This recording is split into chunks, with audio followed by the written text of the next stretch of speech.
ഒരു വലിയ മനുഷ്യൻ്റെ ഓർമ്മകൾ നിറഞ്ഞും തുടിച്ചും നിൽക്കുന്ന ഈ അന്തരീക്ഷത്തിൽ ഈ ചടങ്ങിൽ അധ്യക്ഷത വഹിച്ചുകൊണ്ടിരിക്കുന്ന ബഹുമാനപ്പെട്ട reverend doctor Pius മാളിയേക്കണ്ടത്തിൽ,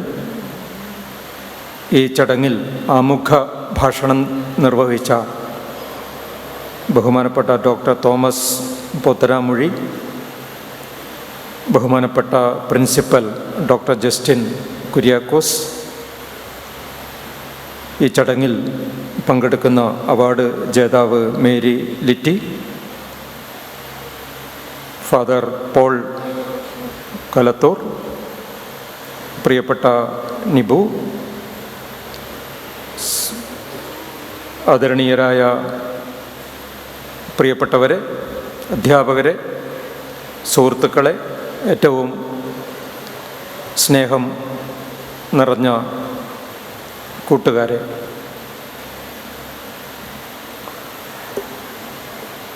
bishop Mar Mathew Pothanamuzhy എപ്രകാരമാണ് തൻ്റെ ത്യാഗോജ്വലമായ ജീവിതത്തിലൂടെ ഒരു നാടിനും ഒരു കാലത്തിനും പ്രിയങ്കരനായി മാറിയത്, വരുംകാലത്തിൻ്റെയും ദീപശിഖ പോലെ ഉയർന്നു നിൽക്കുന്ന നക്ഷത്രം പോലെ ശോഭ പരത്തിയതും പരത്തിക്കൊണ്ടിരിക്കുന്നതും എന്ന് ഇവിടെ ആദരണീയരായ എല്ലാവരും പറഞ്ഞു കഴിഞ്ഞു. ആ ഓർമ്മകൾ എൻ്റെ ഉള്ളിലും നിറഞ്ഞു നിൽപ്പുണ്ട്. അദ്ദേഹത്തിൻ്റെ ഒരു വലിയ അഭിലാഷം പൂത്തുനിൽക്കുന്നത് പോലെ നാക് അക്രഡിറ്റേഷനിലും മറ്റും ഉയർന്ന പദവിയോടെ വിരാജിക്കുന്ന ഒരു മഹത്തായ കലാലയത്തിൽ വരാനും, ആ കലാലയം ഹരിത പുരസ്കാരം നേടിയ ഒരു ക്യാമ്പസായി നയനാഭിരാമമായി ശോഭിക്കുന്ന ഒരു ഇടമായി വർത്തിക്കുന്ന ആ സ്ഥലത്തേക്ക് രാവിലെ കയറി വരുമ്പോൾ എനിക്കും വല്ലാത്ത സന്തോഷമുണ്ടായി. നിങ്ങളോടൊപ്പം അഭിമാനവും സന്തോഷവും ഈ ക്യാമ്പസിൽ നിൽക്കുമ്പോൾ ഞാൻ അനുഭവിച്ചു കൊണ്ടിരിക്കുന്നുണ്ട്. ഓർമ്മകളിലൂടെ നമ്മൾ ഒരു വലിയ മനുഷ്യനെ തിരിച്ചു പിടിക്കുകയാണ്. കാലം ചെയ്ത ഒരു മനുഷ്യനെ ആ ഭൂതകാലത്തിൻ്റെ സ്മൃതികൾ കൊണ്ട് നമ്മൾ ഭാവിക്ക് വേണ്ടിയിട്ട് പിടിച്ചെടുക്കുകയാണ്. അങ്ങനെയാണ് ഓർമ്മകൾ വീണ്ടും വീണ്ടും ഒരു ആയുധമായി മാറുന്നത്. നല്ല കാലത്തിന് വേണ്ടി നാം ഓർമ്മകളെ തിരിച്ചു പിടിക്കുകയാണ്. ഇവിടെ എനിക്ക് സംസാരിക്കാനൊരു വിഷയമുള്ളത് കൊണ്ട്, സമയം അധികമില്ല എന്നുള്ളത് കൊണ്ട് ഞാൻ പഴയ ഓർമ്മകളിലേക്ക് പോകുന്നില്ല. കഥയും പരിസ്ഥിതിയും എന്നൊരു വിഷയം എൻ്റെ മുമ്പിലുണ്ട്. അപ്പോഴിവിടെ ഇരിക്കുന്ന വിദ്യാർത്ഥികൾ ഒരുപക്ഷെ സ്വാഭാവികമായിട്ടും ചോദിച്ചേക്കും, എന്തിനാണ് കഥ ചേർത്ത് വയ്ക്കുന്നത്, പരിസ്ഥിതിയോട് ചേർത്ത് വയ്ക്കേണ്ടത്? വിജ്ഞാനപ്രദമായ പുസ്തകങ്ങളോടും പ്രബന്ധങ്ങളോടും പ്രഭാഷണങ്ങളോടും അല്ലേ? എന്താണ് സർഗാത്മക സാഹിത്യത്തിന് അതിലുള്ള കൈ എന്ന്? എന്തിനു വേണ്ടിയിട്ടാണ് കഥകളും കവിതകളും നോവലുകളും പരിസ്ഥിതിയെക്കുറിച്ച് എഴുതുന്നത് എന്ന് ചോദിച്ചേക്കാം. ഇത് പറയുമ്പോൾ സുഗതകുമാരിയുടെ മരത്തിന് സ്തുതി പോലുള്ള പശ്ചിമഘട്ടം വരെയുള്ള ഒരുപാട് രചനകൾ എൻ്റെ ഉള്ളിൽ ഉത്തരമായിട്ട് വരുന്നുണ്ട്. സുഗതകുമാരി എഴുതിയ പശ്ചിമഘട്ടം എന്ന ഒറ്റ കവിത വായിച്ചാൽ പശ്ചിമഘട്ടത്തെക്കുറിച്ച് എഴുതപ്പെട്ട 1000 പ്രബന്ധങ്ങളുടെ ശക്തി അതിനുണ്ട് എന്ന് വിശ്വസിക്കുന്ന, അതെന്തുകൊണ്ടാണെന്ന് വെച്ചാൽ വൈജ്ഞാനികമായ അറിവുകൾ നമ്മുടെ തലച്ചോറിനെ വിവേകശാലികളാക്കുമെങ്കിൽ കഥകളും കവിതകളുമൊക്കെ നമ്മുടെ ഹൃദയത്തിൽ വന്ന് തൊടും. ആ തൊടുന്നത് നമ്മുടെ ഉള്ളിൽ അത് നിറഞ്ഞു നിൽക്കുകയും എത്രയോ കാലം അത് തുടരുകയും ചെയ്യും എന്നുള്ള ഒരു സാങ്കത്യം അതിനുണ്ട്. അതുകൊണ്ട് സുഗതകുമാരിയുടേത് മാത്രമല്ല, വൈക്കം മുഹമ്മദ് ബഷീറായാലും കുഞ്ഞിരാമൻ നായരായാലും കുറ്റിപ്പുറം പാലം എഴുതിയ കവിയായാലും ആരായാലും പരിസ്ഥിതിയെക്കുറിച്ച് എഴുതപ്പെട്ട രചനകളെല്ലാം അത് മനുഷ്യൻ്റെ ഉള്ളിലേക്ക് നേരിട്ട് കടക്കുന്ന രചനകളും അവനെ മാനസികമായി പരിവർത്തനം ചെയ്യാൻ സഹായിക്കുന്ന രചനകളുമാണ്. വൈക്കം മുഹമ്മദ് ബഷീറിൻ്റെ ഒരു പ്രസിദ്ധമായ പുസ്തകം ശബ്ദങ്ങൾ ആണ്. ഭൂമിയുടെ അവകാശികളെക്കുറിച്ച് നമ്മളെപ്പോഴും പറയും. 77 എഴുതപ്പെട്ട ഭൂമിയുടെ അവകാശികളിൽ പറഞ്ഞ കാര്യങ്ങളെല്ലാം 47 3 ദശകം മുമ്പ് അല്ലെങ്കിൽ 4 ദശകം മുമ്പ് എഴുതിയ ശബ്ദങ്ങൾ എന്ന ചെറിയ പുസ്തകത്തിൽ, മലയാളത്തിലെ ഏറ്റവും മികച്ച പുസ്തകം എന്ന് ഞാൻ പറയാൻ ആഗ്രഹിക്കുന്ന ശബ്ദങ്ങളിൽ ഉണ്ട്. ആ ശബ്ദങ്ങളിൽ ഒരു ഞെട്ടിപ്പിക്കുന്ന ചോദ്യം ഉണ്ട്. ഒരു ചെറുപ്പക്കാരൻ വന്ന് കരയുകയാണ്.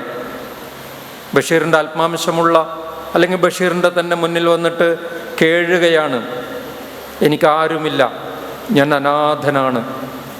അന്നേരം ബഷീർ ആ ചെറുപ്പക്കാരനെ സൂക്ഷിച്ചു നോക്കിയിട്ട് ചോദിക്കും, വിചിത്രമായൊരു ചോദ്യം ചോദിക്കും. ആ ചോദ്യം നിങ്ങൾക്ക് പൊക്കിൾ ഉണ്ടോ എന്നാണ്. ആരോടും ചോദിക്കാത്തൊരു ചോദ്യമാണ്. ആരും ചോദിച്ചിട്ടില്ല, ആരും കേട്ടിട്ടില്ല. ഈ ചെറുപ്പക്കാരനൊന്ന് അമ്പരന്നിട്ട് തല കുലുക്കിയിട്ട് പറഞ്ഞു, ഉണ്ട്, പൊക്കിൾ ഉണ്ട്. അതുകൊണ്ട് എന്താ? അന്നേരം ബഷീർ പറഞ്ഞു, നിങ്ങൾക്ക് അതുകൊണ്ട് അമ്മ ഉണ്ട്. ഒരുപക്ഷെ നിങ്ങൾ കണ്ടിട്ടില്ലായിരിക്കാം, അമ്മ ഉണ്ട്. അതുകൊണ്ട് നിങ്ങൾക്ക് അച്ഛൻ ഉണ്ട്. അമ്മയും അച്ഛനും ഉള്ളത് കൊണ്ട് നിങ്ങൾക്ക് എത്രയോ പിതാമഹന്മാരുണ്ട് എന്ന് പറഞ്ഞിട്ട് ബഷീർ പറയുന്നത്, ഈ ലോകത്തിലുള്ള എല്ലാ മനുഷ്യരും നിങ്ങളുടെ ബന്ധുക്കളാണ്, നിങ്ങൾ അനാഥനല്ല. അവിടെ അവസാനിക്കാതെ ആ നോവൽ തുടരുകയും നോവലിൻ്റെ അവസാന ഭാഗത്ത് ബഷീർ പറയുന്നൊരു കാര്യമുണ്ട്, മനുഷ്യർ മാത്രമല്ല, ഈ ഭൂമിയിലുള്ള എല്ലാ ജീവജാലങ്ങളും, പുഴുക്കളും അണുക്കളും പൂക്കളും പറവകളും പാമ്പുകളും എല്ലാം മനുഷ്യൻ്റെ ബന്ധുക്കളാണ് എന്ന ഒരു കണ്ടെത്തലിലേക്ക് ബഷീർ ആ പുസ്തകത്തിൻ്റെ അവസാനം ചെല്ലുന്നുണ്ട്. ജനറ്റിക് തിയറിയൊക്കെ വരുന്നത് 2000-ന് ശേഷമാണ്. അതിനും 10-60 കൊല്ലം മുമ്പ് എല്ലാ ജീവജാലങ്ങളുടെയും ജനിതക ഘടന ഏതാണ്ട് ഒരുപോലെയാണ്. ക്രോമസോമിൻ്റെ ഘടന എന്നുള്ളതൊക്കെ വരുന്നത് 2000-ന് ശേഷമാണല്ലോ. അതിനും എത്രയോ ദശകങ്ങൾക്ക് മുമ്പ് എല്ലാ ജീവജാലങ്ങളും ഭൂമിയുടെ അവകാശികളാണ്, എല്ലാവരും ഒരമ്മയുടെ മക്കളാണ് എന്ന് പറയുകയും പ്രകൃതിയെ എങ്ങനെ സംരക്ഷിക്കേണ്ടതുണ്ട് എന്ന് നമ്മെ ബോധ്യപ്പെടുത്തുകയും ഭൂമിയുടെ ചോരയാണ് വെള്ളം എന്ന വാക്യമുള്ളത് ആ പുസ്തകത്തിലാണ്. അതേ കാലത്താണ് നമ്മുടെ കുഞ്ഞിരാമൻ നായർ വൻ നദങ്ങൾ നാടിൻ ചോര ഞരമ്പുകൾ എന്ന് അതേ കാര്യം മറ്റൊരു രീതിയിൽ പാടി നടക്കുന്നത്. അപ്പം അങ്ങനെ നമുക്ക് വളരെ മുമ്പേ പ്രകൃതിയെ സംരക്ഷിക്കേണ്ടതിൻ്റെ ആവശ്യകത എത്രത്തോളമുണ്ട് എന്ന് ഈ വലിയ മനുഷ്യരെല്ലാം പറഞ്ഞു തന്നിട്ടുണ്ട്. ഞാൻ അധികം വിശദാംശങ്ങളിലേക്ക് പോകുന്നില്ല. ബഷീറിനെ കുറിച്ച് പറയാൻ തുടങ്ങിയാൽ തേന്മാവ് പോലെയുള്ള എത്രയോ രചനകൾ പറയേണ്ടി വരും.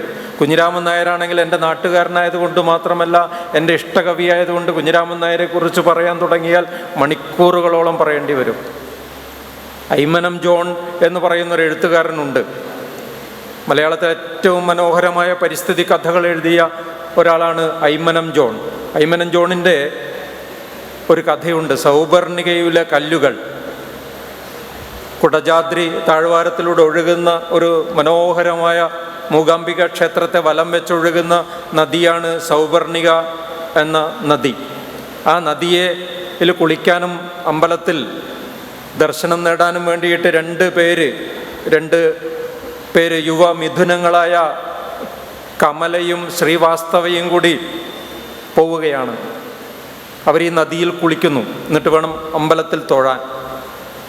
നദിയിൽ കുളിക്കുന്ന സമയത്ത് ഈ കമല എന്ന പെൺകുട്ടി, ആ ചെറുപ്പക്കാരി കാണുന്നത് നദിയുടെ സ്ഫടിക സദൃശമായ ജലത്തിൽ നീന്തി തുടിക്കുന്ന പലതരത്തിലുള്ള മത്സ്യങ്ങളെ ആണ്. അടിയിൽ നിറഞ്ഞു നിൽക്കുന്ന മനോഹര രൂപത്തിലുള്ള കല്ലുകളെ ആണ്. ജലവിധാനത്തിന് മുകളിൽ പറന്നു നടക്കുന്ന പക്ഷികളെയും പൂമ്പാറ്റകളെയും അതിനും ഉയരത്തിൽ കാറ്റിന് താളം പിടിക്കുന്ന, തല കൊണ്ട് താളം പിടിക്കുന്ന വൃക്ഷത്തലപ്പുകളെയും ആണ്. ആ മനോഹരമായ കാഴ്ചകളിൽ മുഗ്ധയായി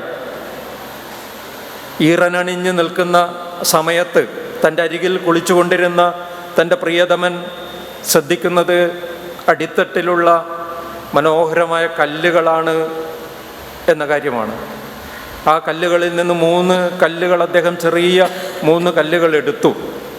അന്നേരം ഭാര്യ പറഞ്ഞു, അതെടുക്കരുത്, അത് ദേവിയുടെ കല്ലുകളാണ്, പുഴയുടെ കല്ലുകളാണ്. ഭർത്താവ് പറഞ്ഞു, അതിനെന്താ, 10,000 കല്ലുകൾ കിടക്കുന്നു, അതിൽ നിന്ന് 3 ചെറിയ കല്ലുകളെ ഞാൻ എടുത്തിട്ടുള്ളൂ. ഭാര്യ വീണ്ടും പറഞ്ഞു, എടുക്കരുത്. പക്ഷേ ഭർത്താവ് കേട്ടില്ല. അദ്ദേഹം അതെടുത്തിട്ട് കൗതുകമുള്ള മനോഹരമായ കല്ലുകളെടുത്ത് കാറിൻ്റെ ഡിക്കിയിൽ വെച്ചു. അവർ യാത്ര തുടരുകയാണ്. കുറച്ച് ദൂരം പോയപ്പോൾ കാറ് എന്തോ കേട് വന്ന് കാറ് നിന്നുപോയി. കുറച്ച് നോക്കിയപ്പോൾ കാറ് ശരിയായി. ഈ ഭർത്താവ് കാറ് തിരിച്ചു വീണ്ടും സൗപർണികയുടെ തീരത്തേക്ക് വന്ന് ഡിക്കിയിൽ നിന്ന് ഈ 3 കല്ലുകൾ എടുത്തിട്ട് എവിടെ നിന്നാണോ ആ കല്ലുകൾ എടുത്തത് അവിടെ തന്നെ കൊണ്ടുവയ്ക്കുകയാണ്.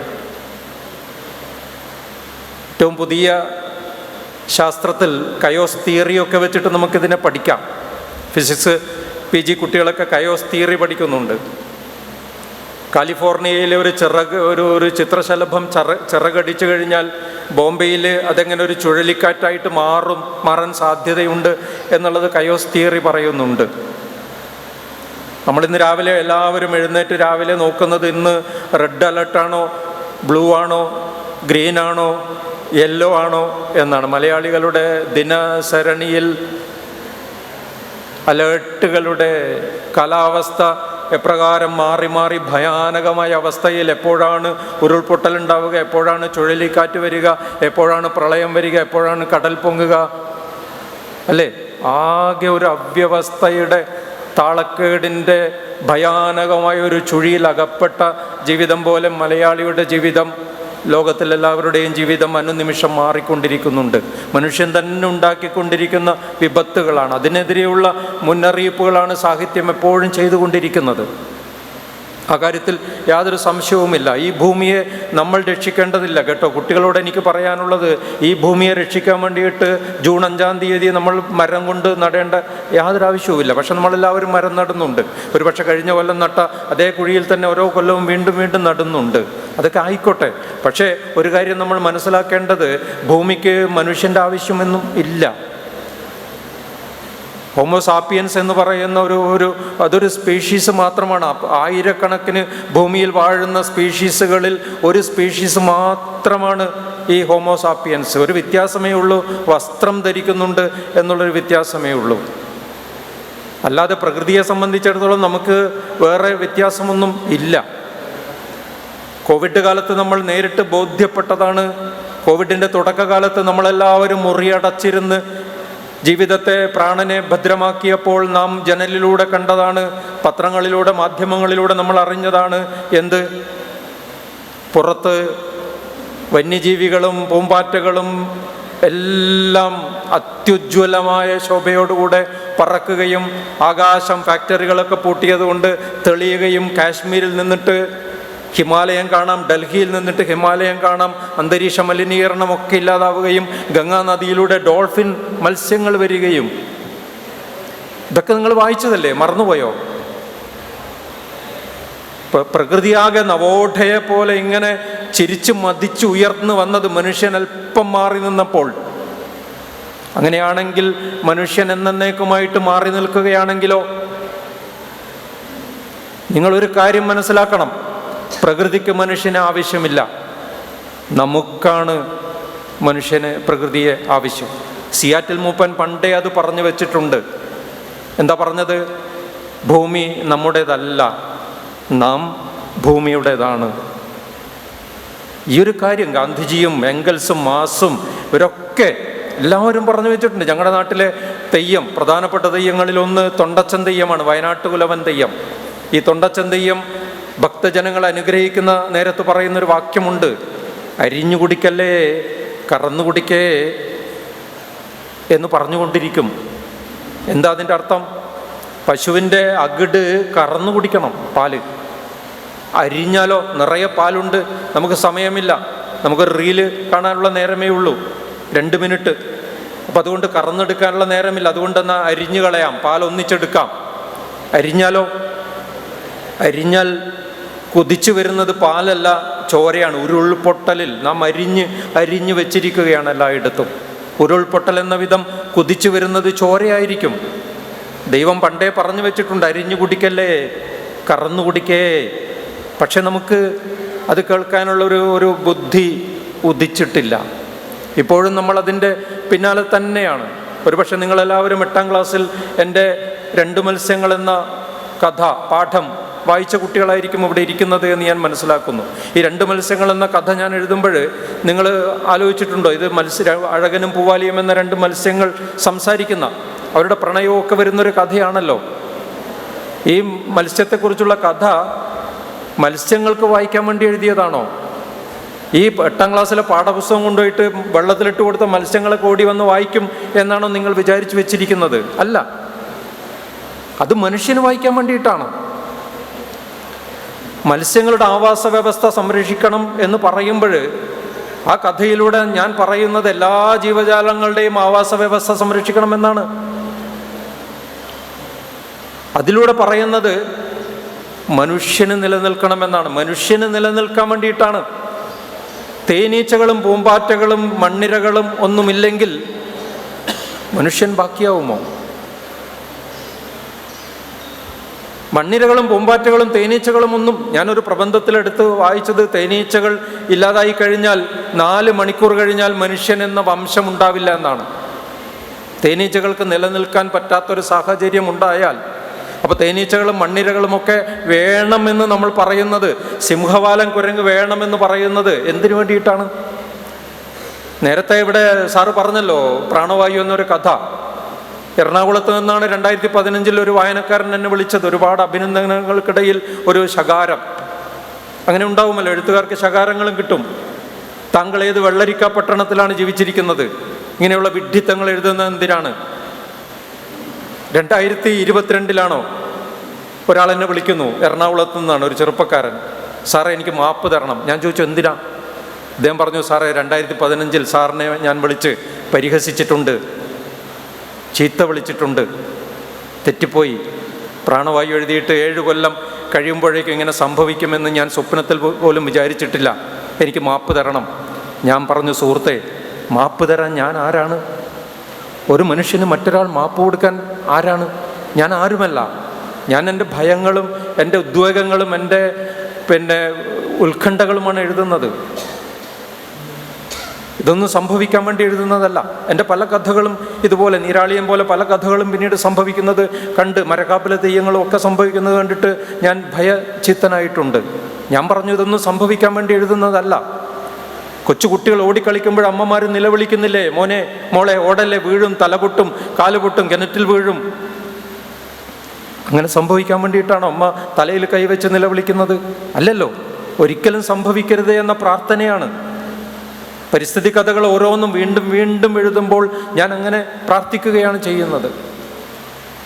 കഥകൾ ആ വിധത്തിൽ, ഇപ്പം ചിന്നമുണ്ടി എന്ന എൻ്റെ പരിസ്ഥിതി കഥകളെല്ലാം ഓരോ വിഷയമാണ് ചർച്ച ചെയ്യുന്നത്. ഞാൻ 46 കൊല്ലം മുമ്പ്, ഏതാണ്ട് 86 വർഷം പറയാം, 40 50 എന്നൊന്നും എനിക്ക് പറയാൻ പറ്റില്ല. ഇവിടെയുള്ള ജോസ് സാർ, ഇവിടെ വർക്ക് ചെയ്യുന്ന ജോസ് സാർ എൻ്റെ കൂടെ അവിടെ മലയാള വിഭാഗത്തിൽ കാര്യവട്ടം ക്യാമ്പസിലുണ്ടായിരുന്നു. കാര്യവട്ടം ക്യാമ്പസിൽ അന്ന് അക്കേഷ്യ നടുകയാണ്, മൊത്തം നട്ടുപിടിപ്പിക്കുകയാണ്. ഇന്ന് കേരളം നിറഞ്ഞല്ലോ അക്കേഷ്യ. കേരളത്തിലെ ഏറ്റവും വലിയ അപകടം ഏതാണെന്ന് ചോദിച്ചാൽ ഞാൻ ഉരുൾപൊട്ടലാണെന്നൊന്നും പറയില്ല, പ്രളയമാണെന്ന് ഞാൻ പറയില്ല. ഞാൻ പറയും അക്കേഷ്യയും കുളവാഴയും അതുപോലുള്ള ചില സംഗതികളുമാണ് എന്നാണ് ഞാൻ പറയുക. ഏറ്റവും വലിയ അപകടം, മറ്റതൊക്കെ അപകടം തന്നെയാണ്. അക്കേഷ്യ നടുകയാണ്, വ്യാപകമായിട്ട് നടുക. 100 കണക്കിന് ഏക്കറയിൽ അക്കേഷ്യയാണ്. കാര്യവട്ടം ക്യാമ്പസിൽ പോയിട്ടുള്ളവർക്കറിയാം. ഞാൻ അന്ന് മാതൃഭൂമിയിൽ ഒരു കഥ എഴുതി, അക്കേഷ്യക്കെതിരെ. നടാൻ പാടില്ല, ഫലവൃക്ഷങ്ങളാണ് നടേണ്ടത്. അന്ന് എൻ്റെ കൂട്ടുകാരൊക്കെ എന്നെ കളിയാക്കി. മരം നടുന്നതിനെതിരെയും കഥ എഴുതാൻ തുടങ്ങിയോ? ഇന്ന് കേരളം മുഴുവൻ ഒരു ക്യാൻസർ പോലെ, ഒരു കീമോ കൊണ്ട് മാറാത്ത ക്യാൻസർ പോലെ അക്കേഷ്യ നിറഞ്ഞിട്ടുണ്ട്. സൈലന്റ് വാലിയിലടക്കം അക്കേഷ്യയുണ്ട്. അതിനെക്കുറിച്ച് ഞാൻ വിശദമായിട്ട് പറയുന്നില്ല. 2017 മാതൃഭൂമി ആഴ്ചപ്പതിപ്പിൽ ദീർഘമായൊരു ലേഖനം അക്കേഷ്യയെക്കുറിച്ച് ഞാൻ എഴുതിയിട്ടുണ്ട്. അത് പറഞ്ഞാൽ നമുക്ക് സമയം മുഴുവൻ പോകും. ഒരു പ്ലാസ്റ്റിക്കാണ്, ഒരു മരമല്ല. മരത്തിൻ്റെ യാതൊരു കാര്യവും അത് നിർവഹിക്കുന്നില്ല. അത് മരമാണ് എന്ന് പറയാൻ പറ്റില്ല, ഒരു പ്ലാസ്റ്റിക്കാണത്. അക്കേഷ്യ മരത്തിൻ്റെ ധർമ്മങ്ങളൊന്നും അത് നിർവഹിക്കുന്നില്ല. അന്ന് ഞാൻ കഥ എഴുതി. ഇന്നിതാ 40-45 കൊല്ലം കഴിഞ്ഞിട്ട് ഇപ്പോൾ 2022 നമ്മുടെ ഇന്നത്തെ മുഖ്യമന്ത്രി പിണറായി വിജയൻ കാര്യവട്ടം ക്യാമ്പസിൽ ഒരു പദ്ധതി ഉദ്ഘാടനം ചെയ്തു. എന്താണെന്നറിയോ? ക്യാമ്പസിലെ അനേകം ഏക്കറുകളിലുള്ള അക്കേഷ്യ മുഴുവൻ മുറിച്ചു മാറ്റാനും അവിടെ ഫലവൃക്ഷങ്ങൾ നടാനുമുള്ളൊരു പദ്ധതി അവിടെ ഉദ്ഘാടനം ചെയ്തു. 45 കൊല്ലം മുമ്പ് ഞാൻ കഥയിൽ പറഞ്ഞതാണ്, അക്കേഷ്യ നടരുത്, ഫലവൃക്ഷങ്ങൾ നടണം. അതുകൊണ്ട് കുട്ടികളെ, നിങ്ങൾ കഥ, നോവൽ എന്നൊക്കെ പറയുമ്പോൾ അത് ഭാവനയാണ്, അത് യാഥാർത്ഥ്യവുമായിട്ട് ബന്ധമില്ലാത്തതാണ് എന്ന് പറഞ്ഞ് തള്ളിക്കളയരുത്. നീരാളിയൻ എന്നുള്ള കഥ കടലാമകളെക്കുറിച്ചുള്ള കഥയാണ്.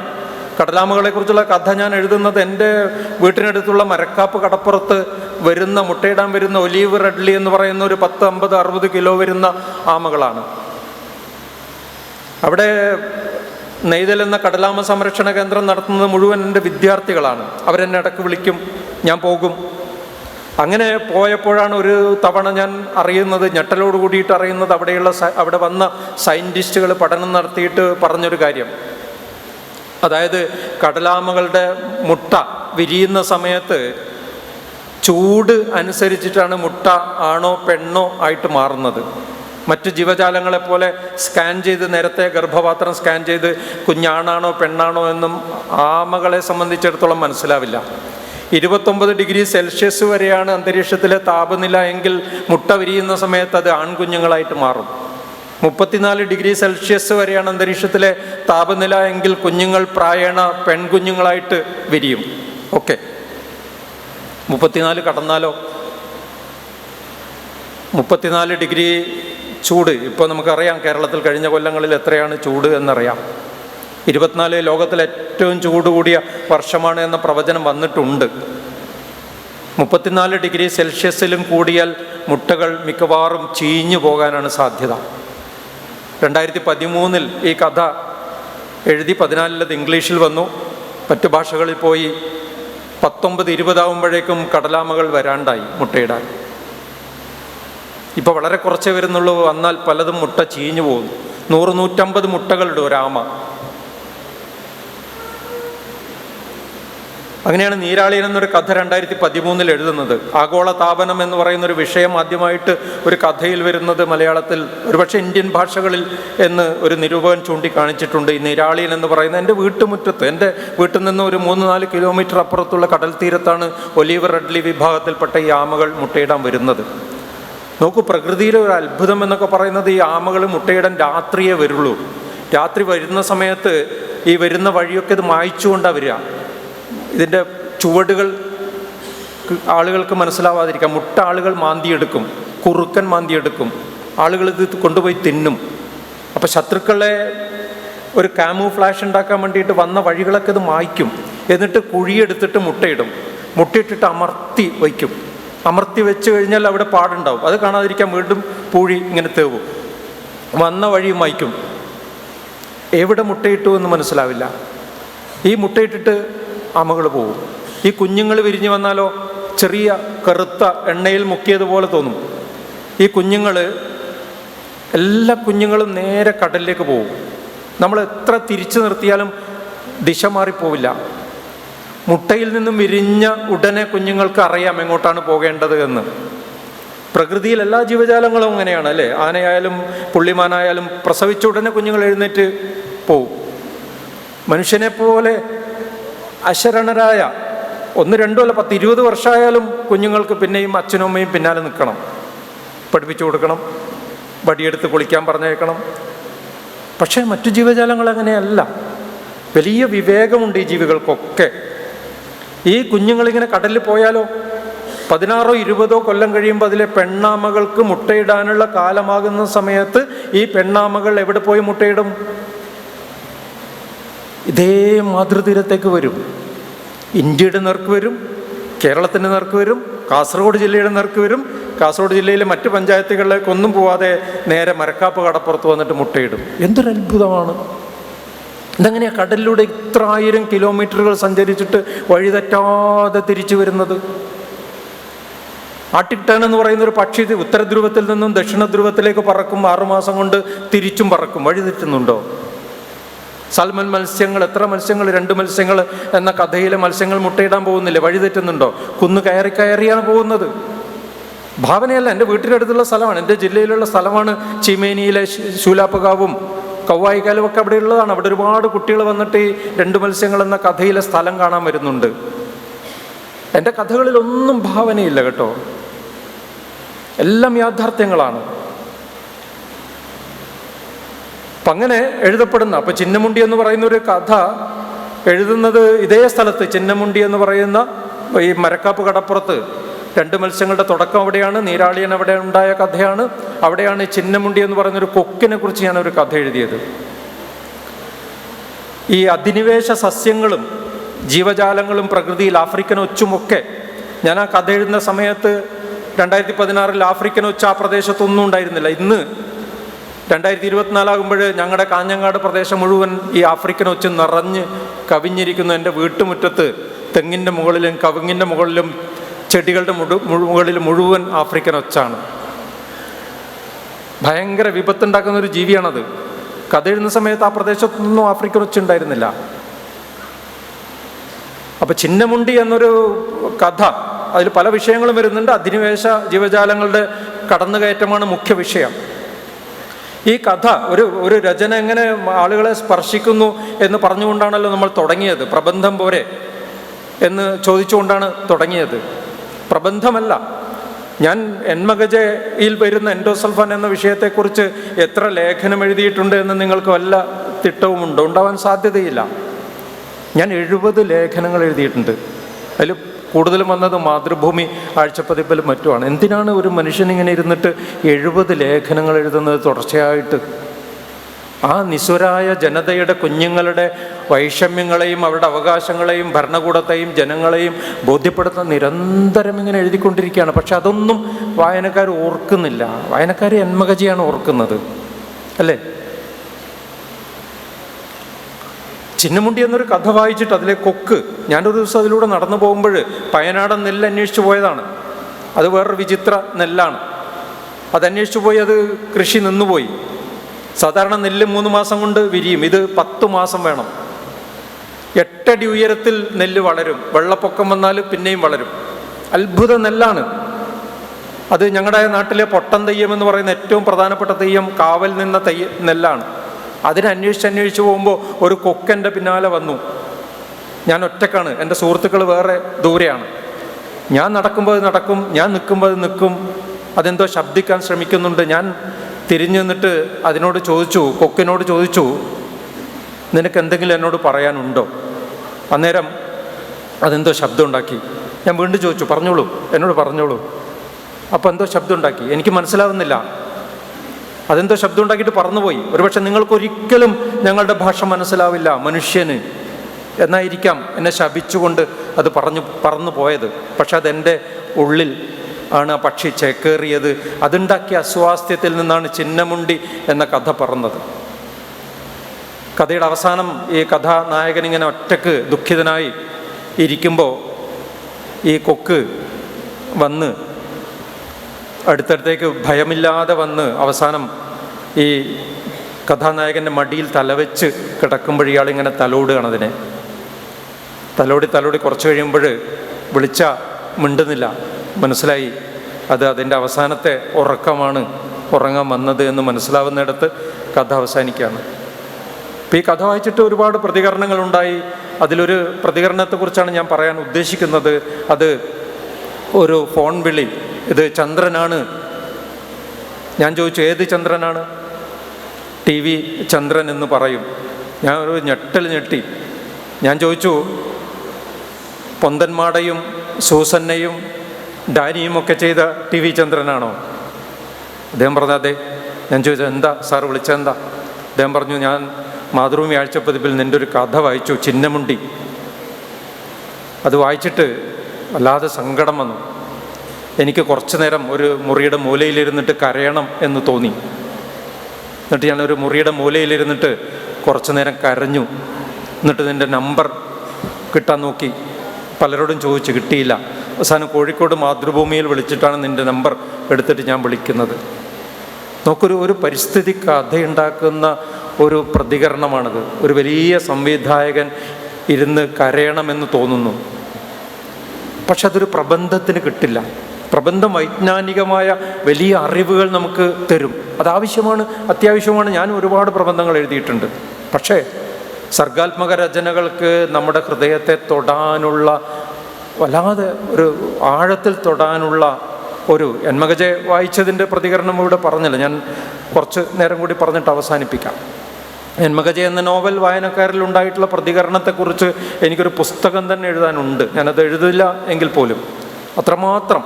എൻ്റെ കോളേജിൽ ഒരു BSc ഫൈനൽ സെക്കൻഡ് ഇയർ പഠിക്കുന്നൊരു പെൺകുട്ടി ഇങ്ങനെ എൻ്റെ ക്ലാസ് കട്ട് ചെയ്യുന്നതായിട്ട് എനിക്ക് തോന്നിയപ്പോൾ വരാന്തയിൽ ഞാൻ ആ കുട്ടിയെ കണ്ടപ്പോൾ എന്താ ക്ലാസ്സിൽ വരാത്തത് എന്ന് ചോദിച്ചപ്പോൾ ആ കുട്ടിയെ പറഞ്ഞു, ഞാൻ പനിച്ചുപോയി, കിടപ്പിലായി.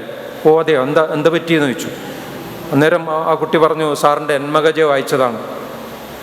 അപ്പം ഞാൻ എന്നെ പരിഹസിക്കുകയാണോ എന്ന് വിചാരിച്ചിട്ട് ഞാൻ ചോദിച്ചു, അല്ല പുസ്തകം വായിച്ചാൽ പനി വരുമോ? ആ വരും. ഞാൻ ആദ്യം വായിച്ചപ്പോൾ അഡ്മിറ്റായിരുന്നു. ആദ്യം വായിച്ചിട്ട് ഞാൻ അഡ്മിറ്റായി. രണ്ടാമത് വായിച്ചപ്പോൾ ഇങ്ങനെ ഒരുപാട് പേര് എന്നോട് പറഞ്ഞിട്ടുണ്ട്. എൻ്റെ കോളേജിൽ തന്നെ സുവോളജി വിഭാഗത്തിൽ ഗസ്റ്റായിരുന്നു ടീച്ചർ. എനിക്ക് പരിചയം പോലും ആ സമയത്തില്ല, അവരെ അറിയില്ല. അവർ ഹോസ്റ്റലിൽ താമസിക്കുന്ന സമയത്ത് ഇത് വായിച്ചുകൊണ്ടിരിക്കുമ്പോൾ ഏതാണ്ട് പാതിരാത്രി നേരത്ത് അവർ സങ്കടവും ഭയവും ഒന്നും അടക്കാനാവാതെ നിലവിളിച്ചുകൊണ്ട് വരാന്തയിലൂടെ ഓടി അവളുടെ സുഹൃത്തിൻ്റെ മുറിയിൽ ചാടിക്കയറി നിലവിളിച്ച ഒരു അനുഭവം കുറച്ച് ദിവസം കഴിഞ്ഞിട്ടാണ് ആ സ്ത്രീ എൻ്റെ അടുത്ത് വന്ന്, മറ്റേ സ്ത്രീ എൻ്റെ അടുത്ത് വന്ന് പറഞ്ഞത്. ഇങ്ങനെ എത്രയോ പേര്, ബോധം കെട്ടുപോയ സ്ത്രീകൾ. ഒരു പുസ്തകമുണ്ടാക്കുന്നൊരു ചലനമാണത്. നല്ലതാണോ മോശമാവണോ എന്നൊന്നുമല്ല ഞാൻ പറയുന്നത്. ഒരു പുസ്തകത്തിന് വളരെ ആഴത്തിൽ ഒരാളെ തൊടാൻ പറ്റും. നേരത്തെ നിബു സ്വാഗതത്തിൽ പറഞ്ഞതുപോലെ ഭാവന എവിടെയാണോ ഫിക്ഷനൊക്കെ ഭാവനയാണെന്നാണല്ലോ നമ്മൾ പഠിച്ചതൊക്കെ. പക്ഷേ ജന്മഗജ ഭാവനയല്ല. ഭാവന എവിടെയാണോ അവസാനിക്കുന്നത് അവിടെ നിന്നാണ് ജന്മഗജയെ തുടങ്ങുന്നത്. ജന്മഗജയിലുള്ള കഥാപാത്രങ്ങളെല്ലാം അവിടെ ജീവിച്ചിരുന്നവരോ ജീവിച്ചിരിക്കുന്നവരോ ആണ്. എനിക്ക് നേരിട്ടറിയാവുന്ന കുഞ്ഞുങ്ങളാണ് അതിലുള്ളതൊക്കെ. ഈ കുഞ്ഞുങ്ങൾ പലരും മരണപ്പെടുമ്പോൾ പോയി കാണേണ്ടി വന്ന നിർഭാഗ്യമുള്ള എഴുത്തുകാരനാണ് ഞാൻ. ലോകത്തിൽ അങ്ങനെ ഒരു നിർഭാഗ്യം ലോകത്തിലെ ഒരു എഴുത്തുകാരനും ഉണ്ടായിട്ടുണ്ടാവില്ല. കവിത മരിക്കുമ്പോഴും, ശ്രീധര മരിക്കുമ്പോഴും, നവജിത്ത് മരിക്കുമ്പോഴും, കലേഷ് മരിക്കുമ്പോഴും, ശീലാവതി മരിക്കുമ്പോഴും ഒക്കെ. ഒരുപക്ഷെ ജന്മഗജ എഴുതിയതിന് ശേഷം എനിക്കുണ്ടായിട്ടുള്ള അനുഭവങ്ങൾ എന്ന് പറയുന്നത് ജന്മഗജയുടെ ആഘാതം ഉണ്ടാക്കിയതിനേക്കാളും 10 ഇരട്ടി ആഘാതം ഉണ്ടാക്കാവുന്ന അനുഭവങ്ങളാണ് അതിന് ശേഷം എനിക്കുണ്ടായിട്ടുള്ളത്. വല്ലാത്ത, നമുക്ക് സഹിക്കാൻ പറ്റാത്ത അനുഭവങ്ങളിലൂടെ ഒരുപാട് ഞാൻ കടന്നു പോയിട്ടുണ്ട്. നിങ്ങൾ റിമോട്ട് കയ്യിലുണ്ടെങ്കിൽ ഉടനെ ചാനൽ മാറ്റുന്നു. പക്ഷേ യാഥാർത്ഥ്യത്തിന് മുന്നിൽ ഒരു വീടിൻ്റെ വരാന്തയിലിരിക്കുമ്പോൾ ഈ അമ്മ നമ്മുടെ മുമ്പിലിരുന്നിട്ട് നിലവിളിക്കുമ്പോൾ, ആ കുഞ്ഞിൻ്റെ ദയനീയമായ അവസ്ഥ കാണുമ്പോൾ നമുക്ക് ഒരു റിമോട്ടും ദൈവം തന്നിട്ടില്ല, നിങ്ങൾ ചാനൽ മാറ്റിക്കോളൂ എന്ന് പറയാം. എൻ്റെ ഓർമ്മയിലേക്ക് പെട്ടെന്ന് വരുന്ന ഒരു കുഞ്ഞിൻ്റെ ദൃശ്യം മാത്രം പറഞ്ഞിട്ട് ഞാൻ അവസാനിപ്പിക്കാം. കവിത എന്ന കുട്ടി നോവലിൽ, ജന്മഗജ നോവലിൽ, അത് എല്ലാ യൂണിവേഴ്സിറ്റിയിലും 8 യൂണിവേഴ്സിറ്റിയിൽ അത് പാഠപുസ്തകമായി വന്നതാണ്. ഇപ്പോഴെവിടേക്കുണ്ടെന്ന് എനിക്കറിയില്ല. അതിൽ ഭാഗ്യലക്ഷ്മി എന്ന പേരിൽ വരുന്ന കുട്ടിയുടെ യഥാർത്ഥ പേര് കവിത എന്നാണ്. കവിതയുടെ ചിത്രം ഒരുപക്ഷെ മധുരാജ് എടുത്തതുകൊണ്ട് നിങ്ങൾ കണ്ടിട്ടുണ്ടാവും. കവിത നിങ്ങളുടെ പ്രായമുള്ള 10-22 വയസ്സുള്ള, അല്ലെങ്കിൽ നിങ്ങൾ ചേച്ചി എന്ന് വിളിക്കാവുന്നൊരു കുട്ടിയായിരിക്കാം. 23 വയസ്സ്, മരിക്കുമ്പോൾ 23 വയസ്സായിരുന്നു കവിതക്ക്. പക്ഷെ കണ്ടാൽ ഒരു 10 വയസ്സൊക്കെ തോന്നിക്കുള്ളൂ, വളർന്നിട്ടില്ല. ആ കുട്ടിയുടെ നാവ് പുറത്തേക്ക് ഇങ്ങനെ, ആ ചിത്രം കണ്ടിട്ടുണ്ടാവും, നാവ് ഇങ്ങനെ പുറത്തേക്ക് നീണ്ട് നിൽക്കുകയാണ്. അത് അനക്കാൻ പറ്റില്ല, ഇരുമ്പ് പോലെ ഉറച്ച് തടിച്ച നാവാണ്. 23 കൊല്ലം ആ കുട്ടി നാവ് അനക്കാൻ പറ്റാത്തത് കൊണ്ട് അമ്മേ എന്ന് ഒരു തവണ പോലും വിളിക്കാൻ പറ്റാത്ത, ഭക്ഷണം കഴിക്കാൻ പറ്റാത്ത, ജീവിതത്തിൻ്റെ ഒരു മധുരവും നുണയാൻ പറ്റാതെ പോയ, സ്കൂളിൻ്റെ പടിവാതിൽ കാണാനല്ല സ്വപ്നം കാണാൻ പോലും പറ്റാതെ പോയ ഒരു പെൺകുട്ടിയുടെ പേരാണ് കവിത. ആ കവിത മരണപ്പെടുമ്പോൾ ഞങ്ങൾ ചെർക്കള എന്ന് പറയുന്ന സ്ഥലത്ത് ഒരു പ്രസംഗ എൻഡോസൾഫാൻ വിരുദ്ധ യോഗത്തിൽ പങ്കെടുത്തുകൊണ്ടിരിക്കുകയാണ്. അന്നവിടെ VM സുധീരനും ആ വേദിയിൽ ഉണ്ട്. അപ്പോഴാണ് കവിത മരണപ്പെട്ടു എന്ന വിവരം വരുന്നത്. ഞങ്ങൾ ഉടനെ ഒരു ജീപ്പ്, കാറൊന്നും പോവാത്ത സ്ഥലമാണ്, പള്ളത്തുങ്കര അങ്ങനെ ഒരു സ്ഥലമാണ്. ജീപ്പ് പിടിച്ചിട്ട് ഞങ്ങളവിടെ ചെല്ലുമ്പോൾ കാണുന്നത്, ഞാൻ കുന്നിറങ്ങിയിട്ട് ആ വീട്ടിലേക്ക് പോകുമ്പോൾ ഞാൻ പ്രാർത്ഥിച്ചത് ഒരു കാര്യം മാത്രമായിരുന്നു. ദൈവമേ, കവിതയുടെ ആ കുളിപ്പിച്ച് കിടത്തിയിട്ടുണ്ടാവുമല്ലോ, അങ്ങനെ ആ കുഞ്ഞിൻ്റെ അവസാനത്തെ ആ കിടപ്പ് കാണുമ്പോൾ അവളുടെ നാവ്, പുറത്തേക്ക് ഉന്തി നിൽക്കുന്ന ആ നാവ് ആരെങ്കിലും എടുത്ത് മടക്കി വായിൻ്റെ ഉള്ളിലേക്ക് വെച്ചിരിക്കണേ എന്നൊരു പ്രാർത്ഥനയോട് കൂടിയിട്ടാണ് ഞാൻ ആ വീട്ടിലേക്ക് കുന്നിറങ്ങിയിട്ട് പോയത്. ആ വീട്ടിൻ്റെ അകത്ത് ചെല്ലുമ്പോൾ പക്ഷേ നിർഭാഗ്യമെന്ന് പറയട്ടെ, ചുണ്ട് അടച്ചു പിടിച്ചിട്ടുണ്ടെങ്കിൽ നാവ് ഇങ്ങനെ പുറത്തേക്കൊരു ചോദ്യചിഹ്നം പോലെ നീണ്ടു കിടക്കുകയാണ്. മാനവരാശി അവസാനിക്കുന്നത് വരെ ഒരു കൊച്ചു പെൺകുട്ടി ഇങ്ങനെ ഒരു ചോദ്യചിഹ്നമായിട്ട് നമ്മുടെ മുമ്പിൽ നിൽക്കും. ഞാൻ എന്ത് തെറ്റാണ് നിങ്ങളോട് ചെയ്തത്? ജീവിക്കാനുള്ള എല്ലാ അവകാശങ്ങളും നിങ്ങളെപ്പോലെ ഉണ്ടായിരുന്ന എനിക്ക് ആ ജീവിതം നിഷേധിച്ചത് ആരാണ്? ഈ ചോദ്യം ചോദിക്കും, ഒരു സംശയവും വേണ്ട. ആ കുഞ്ഞിൻ്റെ തലയ്ക്കൽ ഇങ്ങനെ ഒരു തേങ്ങാമുറിയിൽ ദീപം കത്തുന്നുണ്ട്, കാൽക്കലും. ഞാനൊരു നിമിഷം അവിടെ നിന്നിട്ട് ആ കുഞ്ഞിൻ്റെ കാൽക്കൽ നിന്നിട്ട് ഞാൻ പ്രാർത്ഥിച്ചു, മകളെ എനിക്ക് മാപ്പ് തരൂ. ഞാൻ അടങ്ങുന്ന ഒരു സമൂഹമാണ്, ഞാനടക്കമുള്ളതാണല്ലോ ഈ ഭരണകൂടങ്ങൾ, മാറി മാറി വന്ന ഭരണകൂടങ്ങൾ ഞാനടക്കമുള്ളതാണ്. മകളെ എനിക്ക് മാപ്പ് തരൂ, ഞങ്ങളാണ് നിന്നോടിത് ചെയ്തത് എന്ന് പറഞ്ഞിട്ട് പുറത്തേക്ക് ഇറങ്ങുമ്പോൾ അവിടെ വേറൊരു കാഴ്ച, കൂടുതൽ ദയനീയമായൊരു കാഴ്ച അവിടെ ഉണ്ട്. കാരണം ഈ 23 വയസ്സുള്ള ഈ കുഞ്ഞിൻ്റെ ജ്യേഷ്ഠൻ നാരായണ എന്ന് പറയുന്ന 26-കാരനായ ആ കുട്ടിയുടെ നാവ് കുറച്ചുന്തിയതുകൊണ്ട് സംസാരിക്കാൻ പറ്റില്ല, ശബ്ദം ഉണ്ടാക്കും. ആ കുട്ടി 26 വയസ്സായെങ്കിലും ഒരു 10 വയസ്സ് പോലും തോന്നിക്കാത്ത തരത്തിൽ ചെറിയൊരു കുട്ടിയാണ്. പല്ലൊക്കെ കൊഴിഞ്ഞു പോയിരിക്കുന്നു, പല്ലൊക്കൊന്നും ബാക്കിയില്ല, മുടി നരച്ചു പോയിരിക്കുന്നു. മന്ദബുദ്ധിയാണ്. അവനറിയില്ല അവൻ്റെ ചേച്ചി അനിയത്തി അവസാനത്തെ ഉറക്കമാണ് എന്ന് അവനറിയില്ല. അവനെന്താ ചെയ്യുന്നത് എന്ന് വെച്ചാൽ അവൻ ആ വീട്ടിലേക്ക്, മരിച്ച വീട്ടിലേക്ക് ആളുകൾ വരില്ലേ, അപ്പോൾ ഇവൻ ഓടിപ്പോയിട്ട് കുന്നു കയറിയിട്ട് ആളുകളെ കൈപിടിച്ചിട്ട് വേഗം കൊണ്ടുവന്നിട്ട് അനിയത്തിയുടെ അടുത്താക്കിയിട്ട് ഓടി പുറത്തേക്ക് പോകും. ഞങ്ങളെയും സ്വീകരിച്ചു കൊണ്ടുവന്നത് ഇവനാണ്. അവന് ഭയങ്കര സന്തോഷമാണ്, അവന് വീട്ടിലേക്ക് ആളുകൾ വരുന്നത് ഭയങ്കര സന്തോഷമാണ് അത്രേ. പുറത്തിറങ്ങിയപ്പോൾ ഞങ്ങൾ കാണുന്ന കാഴ്ച, മുറ്റത്തിൻ്റെ സൈഡിൽ തന്നെയാണ് ചിത ഒരുക്കുന്നത്. മരത്തിൻ്റെ വിറകുകൾ ഇങ്ങനെ അട്ടി വെക്കുന്നുണ്ട് കത്തിക്കാൻ. ഇവൻ ഓടിച്ചെന്നിട്ട് ഈ വിറക് കൊള്ളികളിങ്ങനെ എറിഞ്ഞു കൊടുക്കുകയാണ്. കുറച്ച് കഴിഞ്ഞപ്പോൾ ഞാൻ കാണുന്നത് ഇവൻ ഈ ചിതയിലേക്ക് വലിഞ്ഞ് കയറിയിട്ട് ഇതിൻ്റെ മുകളിൽ കയറിയിട്ട് അവിടെ നിന്ന് നൃത്തം ചെയ്യാണ്. തൻ്റെ അനുജത്തിക്ക് അവസാനമായി കിടക്കാനുള്ള ആ തൽപ്പത്തിന്മേൽ, ആ കിടക്കയിന്മേൽ ഈ ചേട്ടൻ, തൻ്റെ അനിയത്തി മരിച്ചുപോയി എന്നൊന്നും മനസ്സിലാക്കാൻ ബുദ്ധിയില്ലാത്ത ചേട്ടൻ അതിൽ കയറി നിന്നിട്ട് ഡാൻസ് ചെയ്യാണ്. ഞാൻ കണ്ടതാണ്. നിങ്ങൾ പറയും ഇത് ഭാവനയാണ്, ഫിക്ഷനാണ് എന്നൊക്കെ പറയും. അവിടെ നമുക്ക് ചാനൽ മാറ്റാൻ പറ്റില്ല, കണ്ടുതിരിക്കാനേ പറ്റുള്ളൂ. ഞങ്ങൾ 5-6 പേര് ഒന്നിച്ചു പോയതാണ്. പെട്ടെന്ന് ഞങ്ങളവിടെ നിന്ന് ഇത് കാണാൻ പറ്റില്ല, ഞങ്ങൾ കുന്നു കയറി പോയി. കുന്നു കയറുമ്പോഴും കുന്നിറങ്ങുമ്പോഴും ഞാൻ ആലോചിച്ചത് ഒറ്റ കാര്യമാണ്, ഈ കുഞ്ഞിനാരാണ് കവിത എന്ന് പേരിട്ടത്? ലോകത്തിൽ എത്ര പേരുണ്ട്, വളരെ വിദ്യാഭ്യാസമില്ലാത്ത വളരെ പാവപ്പെട്ട മനുഷ്യരാണ് കുടുംബത്തിലുള്ളത്. അങ്ങനെ ഒരു അച്ഛനും അമ്മയും എന്തിനാണ് ഈ കുഞ്ഞിന് കവിത എന്ന് പേരിട്ടത്?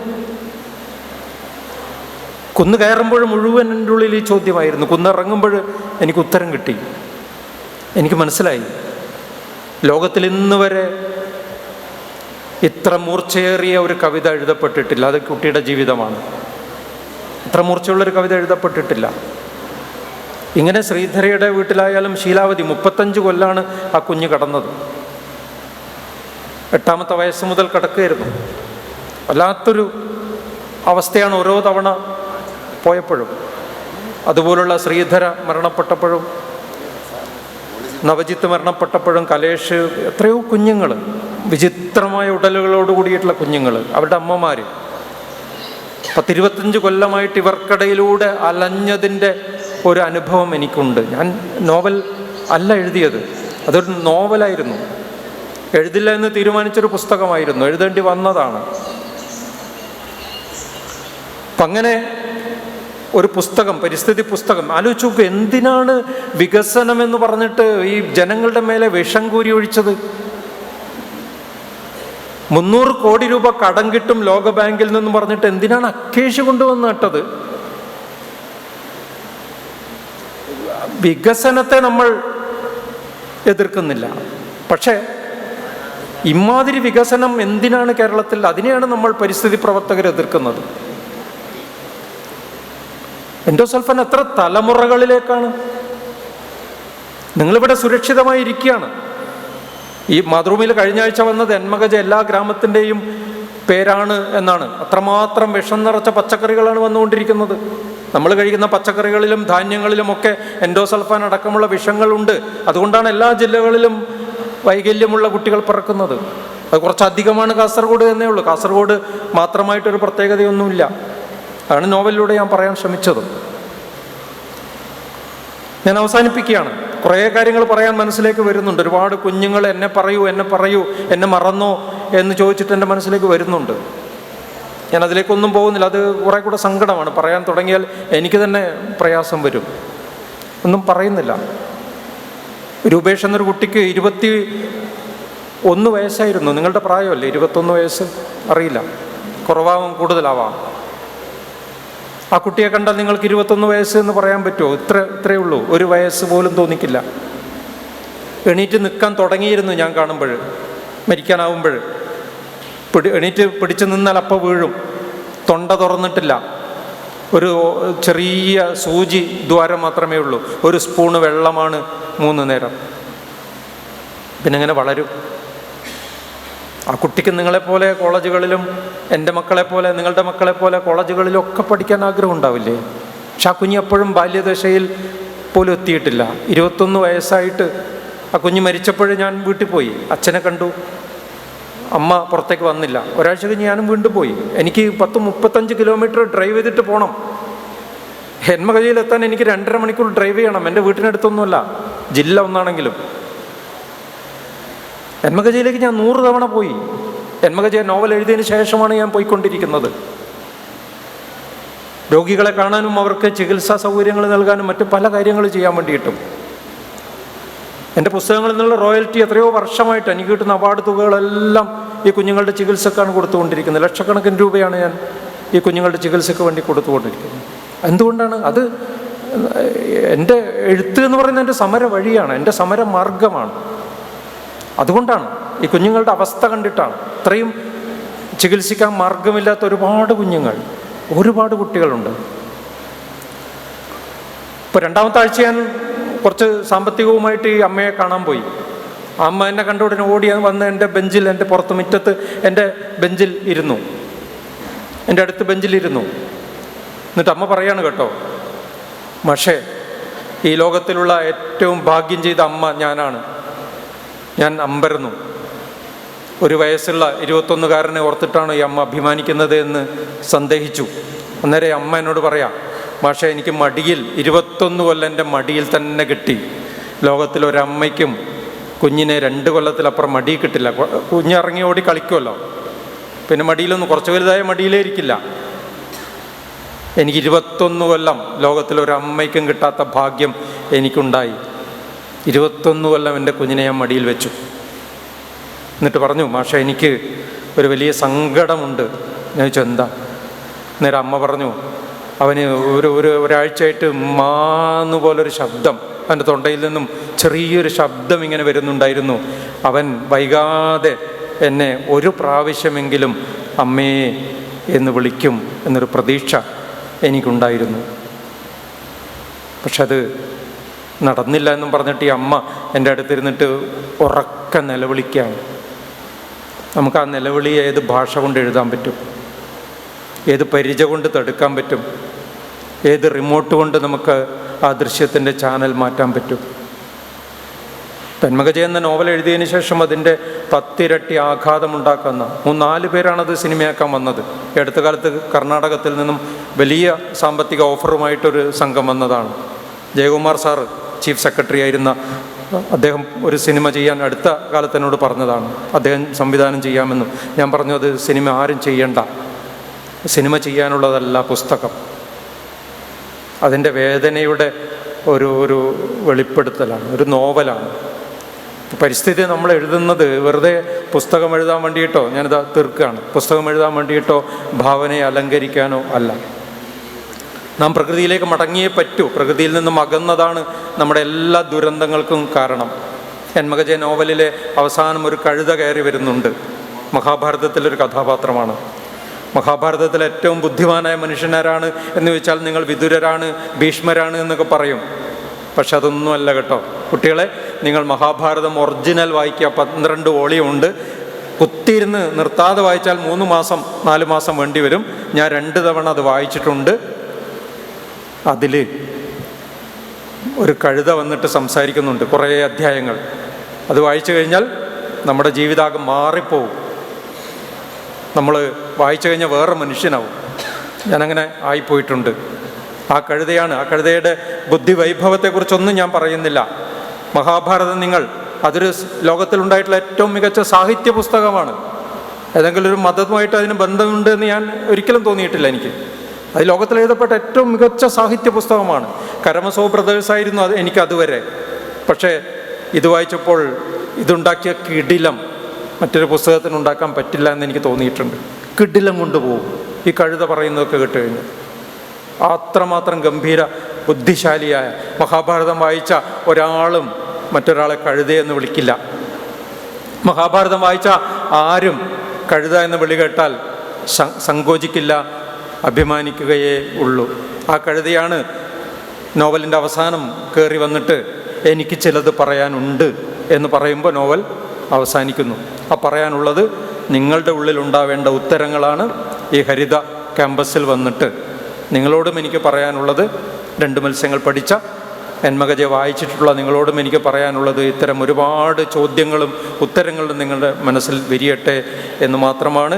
ഈ ഒരു ധന്യമായ, ഒരു വലിയ മനുഷ്യനെ ഓർമ്മിക്കുന്ന ധന്യമായ ദിവസത്തിൽ ഇവിടെ വരാനും പങ്കെടുക്കാനും ഒക്കെ സാധിച്ചതിൽ ഇവിടെ എന്നെ ക്ഷണിച്ച പ്രിയപ്പെട്ട സുഹൃത്തുക്കളും ഒക്കെ എല്ലാവർക്കും, എൻ്റെ കോളേജിനും ഒക്കെ മാനേജ്മെൻറ്റിനും എൻ്റെ ഹൃദയം നിറഞ്ഞ നന്ദി രേഖപ്പെടുത്തുന്നു. നന്ദി, നമസ്കാരം.